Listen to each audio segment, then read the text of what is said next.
ముందు ప్లాట్ తీసుకునేటప్పుడు అంటే ఇక్కడ డ్రైనేజ్ సిస్టమ్ గానీ ఆర్ రోడ్స్ గానీ అంటే ఎలా డెవలప్‌మెంట్ అయ్యి ఉన్నాయి సార్? దాని గురించి తెలుసుకుందామని కూడా వచ్చాను. మనకు ఫ్రంట్లో వచ్చేసి 100 ఫీట్ రోడ్డు శాంక్షన్ అయింది.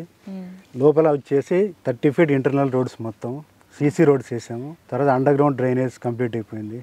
అంటే చాలా జరుగుతున్నాయి కదా సార్ బయట అవి ఇన్సిడెంట్స్. సెక్యూరిటీ లాగా ఏమైనా ఉంటుందా అంటే ఇక్కడ? 24/7 సెక్యూరిటీ ఉంటుంది ఇక్కడ.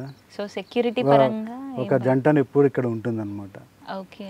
సో వైఫ్ అండ్ హస్బెండ్ ఇద్దరిని ఇక్కడ పెట్టాము. వాళ్ళు 24/7 వాళ్ళు ఇక్కడే ఉంటారు. మొత్తం వాటరింగ్ చేసుకుంటూ ప్లాంటేషన్ అన్ని చూసుకుంటూ ఉంటారు వాళ్ళు. సో ఈ ప్లాంటేషన్ అనేది చాలా అంటే చూడ్డానికి చాలా బాగుంది, అలానే మన హెల్త్కి కూడా చాలా మంచిది ప్లాంట్స్ ఉండడం వల్ల. ఆక్సిజన్ ఇస్తుంది కదండి. యా, సో చాలా ఇంట్రెస్టింగ్ అనిపించింది సార్. అంటే ఇలా ఉండడం నాట్ ఓన్లీ ఫర్ లుక్స్ పరంగానే కాదు బట్ హెల్దీ కూడా. సో అందుకే ఫస్ట్ నాకు ఇక్కడ ఒక ప్లాట్ తీసుకోవాలి, అన్ని విధాలుగా డెవలప్మెంట్స్ ఉన్నాయి అన్న థాట్తో కూడా ఇక్కడ రావడం జరిగింది.